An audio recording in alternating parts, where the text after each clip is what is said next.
얼마 전 강원 영동 지역에 큰 상처를 남기고 간 태풍 미탁. 강릉에선 침수 피해가, 삼척에선 산사태로 인한 피해가 컸었죠.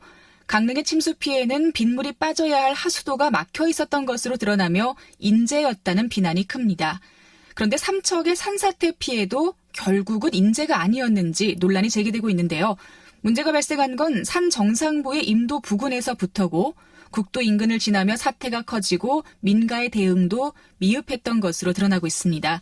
이런 재난이 인재라면 더 이상 발생하지 않도록 준비를 해야 할 텐데요. 어떻게 하면 좋을지 오늘 심층 인터뷰에서 알아보겠습니다. 산사태를 연구해온 서울시립대학교 이수곤 전 교수와 연결합니다. 안녕하십니까?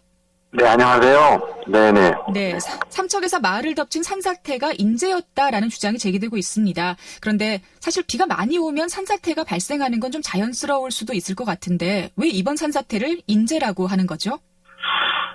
비가 오게 되면은 뭐 산에 산사태 나는 건 당연한데요. 제가 현장을 가봤어요. 가보니까, 우리가 얘기하는 그 장호 터널 입구 쪽에 세 군데를 제가 가봤는데, 장호 터널하고 황영조 마을도 가봤고, 또 뭐냐면, 한쪽에, 할머니가 돌아가신 분이 오분동 쪽도 가봤거든요. 네네. 세 군데 가봤는데, 세 군데가 거의다가 위에서, 산 쪽에 산사태 대비책을 제대로 세우지 못했기 때문에 산사태 피해가 커진 거라고 제가 확인했습니다. 네.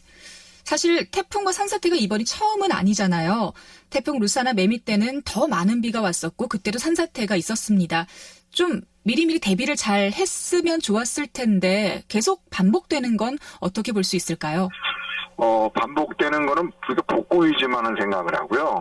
그 원인을 제대로 파악을 해가지고 거기서 교훈을 얻지 못하기 때문에 그렇습니다. 우리가 저도 2002년도 루사 때하고 2003년도 매미 때도 제가 강원도 쪽을 가봤는데요. 네. 그때도 똑같습니다. 주로 산을 개발하면서 산의 지질과 지형을 충분히 검토하고 이렇게 거기에 맞게끔 도로나 뭐 주택 이런 걸 개발해야 되는데 그거를 하면서 충분히 대비를 못하기 때문에 피해가 커집니다. 네. 그렇군요. 똑같게 반복되거든요. 네네. 네. 그리고 또 지금 산 정상부의 임도와 산림은 산림청이 관리를 하고 있고요. 국도는 국토부가 관리를 하고 마을은 지자체가 관리를 하잖아요.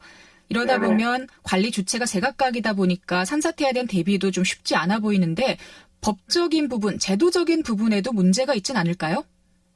네, 그게 가장 큰 문제입니다. 그것도 로사 때나 매미 때도 똑같은 걸 지적당했는데 사실 바꾸기가 쉽지 않은데 가장 대표적인 지역이 황영조 마을이거든요. 네. 황영조 마을의 주민들은 뭐 터널이라고 생각하는데 터널이라기보다는 터널도 영향을 얼마 줬겠지만은 주요 원인은 이제 현장에 올라가 보면 제일 위에서 임도를 했는데 임도가 이렇게 물만 내려가지 산사태가 나가지고 그게 막히는 거는 그런 대책이 없어요.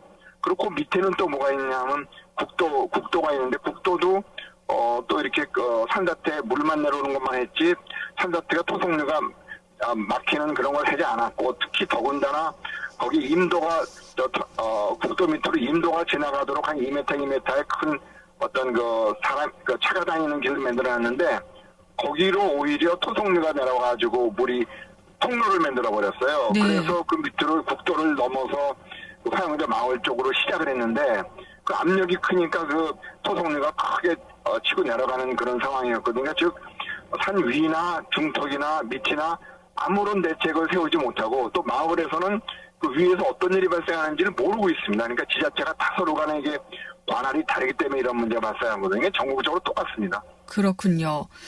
그리고 얼마 전 그 태풍 하기비스가 지나갔어요. 네. 일본 쪽으로. 미탁과 네. 비교도 할 수 없이 큰 태풍이었는데 만약에 이 정도의 태풍이 우리나라로 왔었다면 피해는 얼마 정도 됐을까요?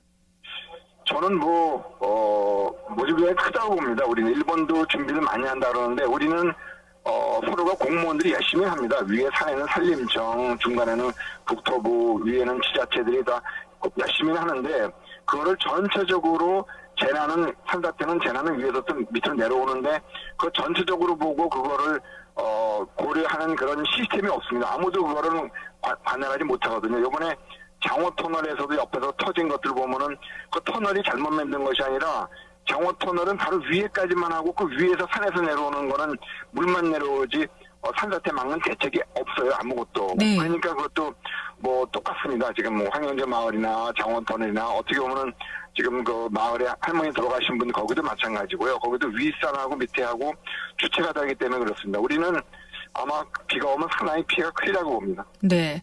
그리고 또 독해안 지역은 지난 봄에 대형 산불이 있었거든요. 그래서 지금 나무가 없는 그런 벌거숭이 산이 많은데요. 이런 부분도 산사태가 굉장히 위험하겠죠? 네, 상당히 그 산사태 많은 가능성이 많습니다. 왜냐하면 비가 오더라도 비는 한 반 정도는 물을 이렇게 표면에 내려오고 밑으로 들어가야 되는데 이거는 나무가 물을 담지 못하니까 물이 금방 흡슬러 내려오거든요. 그래서 산사태 가능성이 많아집니다. 거기는. 네. 자, 이제 대안이 문제인 것 같습니다. 법과 네. 제도부터 뭐 손볼 곳은 한두 군데가 아닌 것 같은데요. 어디부터 시작을 해야 할지 또 우리 주민들이 스스로 할 수 있는 대안이 있다면 제시를 좀 해주시죠. 네, 이거 위아래 산 위하고 밑에는 이렇게 주체가 다르기 때문에 사실 대책이 세우기 어렵거든요. 지금 제도가 미흡하기 때문에. 그러면 사람은 다치지 않아야 되는데 매몰되면 안 되거든요. 그러려면은 요번에 오분동에서도 그 할머니 다 거기도 마찬가지인데요. 산에서 내려오는 거를 산사태가 났을 때 토성류를 막을 수 있는 한 2m 정도의 옹벽만 산하고 그 집 사이에만 있었더라도 매몰이 안 당하거든요. 그래서 산 밑에 사는 사람들은 미리 만들어진 것들은 그 위험하다고 판단하면 뒤에다가 2m 정도 옹벽만 만들면은 산사태가 나오더라도 그거를 비껴나갈 수가 있어요. 네. 그런 대책들이 필요하고 또 앞으로 뭐 삼척시에서도 이렇게 새로 건물을 만들어줄 때는 콘크리트 건물 같은 것들을 산 밑에다 만들어야지 슬라브 펜션처럼 이렇게 보면 판넬식으로 만들면은 그거는 매몰되기 쉽습니다. 그래서 그런 거를 제도화시키고 또 콘크리트 만들더라도 한쪽으로는 창을 내면 안 됩니다. 그런 구조적인 문제가 필요하다고 봅니다. 네. 그리고 또 이 그 관리 주체가 지금은 나눠져 있기 때문에 더 위험하다고 말씀해 주셨는데 이런 네. 것들을 한 군데서 관리를 할 수는 없을까요? 너무 고착화가 돼가지고요. 말은 이렇게 우리가 루사 때나 맨 밑에도 하는데 그게 쉽지가 않습니다. 그러니까 저는 제가 현실적인 상황을 말씀드리는 건 또 공무원들도 열심히 하거든요. 네. 열심히 하는데 그 지역 공무원들이 인원이 몇 명이 안 됩니다, 사실은요. 그리고 이 시스템이 공무원들은 법을 움직이기 때문에 지금 시스템이 없기 때문에 주민들이 그 삼척시면 삼척시를 책임진다는 그 지역에도 대학교도 있고 건설회사, 설계사 다 있거든요. 그분들이 주민들하고 힘을 합쳐가지고 24시간 동안에 가동하는 그런 자원봉사 같은 그런 단체가 필요하다고 봅니다. 알겠습니다. 자, 오늘 심층 인터뷰 서울시립대학교 이수곤 전 교수와 이야기 나눴습니다. 고맙습니다. 네, 고맙습니다. 네, 10월 17일 목요일 라디오 동서남북 오늘 순서 여기서 마치겠습니다. 지금까지 기술 신종엽, 구성 정재익, 진행의 김서영이었습니다. 함께해 주신 여러분 고맙습니다. 저는 내일 다시 인사드릴게요.